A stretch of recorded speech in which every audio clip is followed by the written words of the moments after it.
अब अगर अपन प्रबंध की विशेषताओं का अध्ययन करें तो देखिए, प्रबंध के बहुत सी विशेषताएं हम बता सकते हैं कि पहली विशेषता जैसे इसकी हो सकती है कि प्रबंध जो है वो पूर्व निर्धारित उद्देश्यों को प्राप्त करने का एक साधन है, एक मार्ग है, एक सीढ़ी है। यानी हर एक संस्था एक निर्धारित लक्ष्य प्राप्ति के लिए स्थापित की जा रही है। वो लक्ष्य प्राप्ति आपकी चाहे पैसा कमाने के रूप में हो या कोई दूसरी संस्था हो, हर एक का एक निश्चित कोई उद्देश्य लक्ष्य होता है। स्कूल है, कॉलेज है, हॉस्पिटल है, ये चाहे लाभ कमाने के लिए स्थापित नहीं है, लेकिन फिर भी इनके कुछ निर्धारित लक्ष्य हैं, उद्देश्य हैं। तो प्रबंध वहीं पर जरूरी है, आवश्यक है, जहां आप किसी पूर्व निर्धारित लक्ष्यों को प्राप्त करने का प्रयास करते हैं। दूसरा, प्रबंध की विशेषता हम इस रूप में बता सकते हैं कि ये प्रबंध जो है ये एक सामूहिक प्रयास है। सामूहिक प्रयास से मतलब है कलेक्टिव एफर्ट से। प्रबंध में सभी व्यक्ति जो संस्था में कार्य करते हैं वो सभी व्यक्ति प्रबंध का पार्ट हैं, प्रबंध का हिस्सा है। हम ये उम्मीद करें कि साहब एक संस्था में 100 आदमी काम करते हैं तो प्रबंध का मतलब जो है उसके शीर्ष गिने चुने लोगों से ही है, ऐसा नहीं है। संस्था के 100 आदमी जो हैं वो प्रत्यक्ष या अप्रत्यक्ष रूप से जो हैं वो प्रबंध का हिस्सा हैं, प्रबंध में वो योगदान कर रहे हैं। फिर प्रबंध को हम एक प्रक्रिया, प्रोसेस के रूप में जानते हैं। प्रोसेस से मतलब यही है कि प्रबंध में हम कुछ निश्चित कार्यों का निष्पादन करते हैं और इन कार्यों को करने का एक क्रम निर्धारित है, स्टेप निर्धारित है।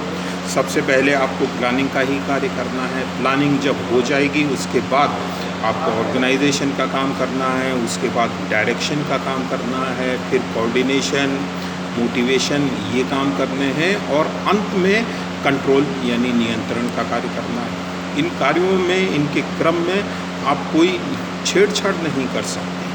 प्लानिंग अगर फर्स्ट काम है तो वो पहला ही कार्य रहेगा और नियंत्रण आखिरी कार्य है तो वो आखिरी कार्य ही रहेगा।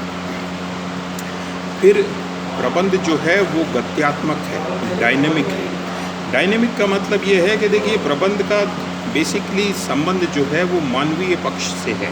आगे अपन देखेंगे इसको। तो मानवीय पक्ष में जैसे जैसे परिवर्तन आता है वैसे वैसे प्रबंध का स्वरूप भी परिवर्तित होता है, बदलता है। आज से 50 साल पहले की परिस्थितियां अलग थी, कार्य करने के तरीके अलग थे, संसाधन अलग थे, तो प्रबंध का तरीका भी अलग था, प्रबंध की मान्यताएं भी अलग थी। आज हम नई परिस्थितियों में काम कर रहे हैं, नई चुनौतियां हैं, नया वातावरण है, तो प्रबंध का तरीका भी उसके अनुरूप जो है वो बदल रहा है। यानी प्रबंध ऐसा नहीं है कि जो सैकड़ों साल पहले विकसित हो गया वही प्रबंध आज भी चल रहा है। इसमें डेली कोई ना कोई चेंजेस होते रहते हैं, नए नए सुधार होते रहते हैं, पुरानी धारणाएं, मान्यताएं जो हैं वो समाप्त होती रहती हैं। फिर प्रबंध जो है वो एक सामाजिक प्रक्रिया है। It is a social process. Social process से मतलब है कि प्रबंध किसका होता है। समाज में हम रहते हैं, समाज के लिए संस्था की स्थापना होती है, तो हम समाज में रहकर ही प्रबंध का कार्य करते हैं। तो समाज का प्रबंध पर बहुत व्यापक विस्तृत असर पड़ता है, क्योंकि देखिए, जो भी संस्था स्थापित की गई है वो समाज की आवश्यकताओं को पूरा करने के लिए की गई। तो समाज की आवश्यकताओं के अनुसार अपने आप को कोऑर्डिनेट करना, समन्वित करना, ये प्रबंध का कार्य है। फिर प्रबंध जो है वो एक मानवीय प्रक्रिया है, ह्यूमन प्रोसेस। क्योंकि प्रबंध में हम चाहे निर्जीव और सजीव दोनों प्रकार के साधनों का प्रयोग करते हों, लेकिन फिर भी जो सजीव साधन है, सजीव साधन से अपना मुख्य रूप से संबंध जो है वो मानवीय साधन से है। तो मानवीय साधन है वो ही सभी अन्य संसाधनों का संचालन करता है। तो इसलिए मानवीय साधन पर अधिक से अधिक बल देना, जोर देना, यही प्रबंध का कार्य है, प्रबंध की प्रमुख चुनौती है। फिर प्रबंध जो है वो एक सतत प्रक्रिया है, कंटिन्यूअस प्रोसेस, निरंतर चलता रहता है। जब तक संस्था कार्य करती है प्रबंध का कार्य होता रहता है। यानी ये नहीं है कि संस्था स्थापित हुई, आपको प्रबंध की ज़रूरत जो है वो सिर्फ उसी समय पड़ती है और फिर बाद में संस्था निरंतर कार्य करती रहती है, ऐसा नहीं।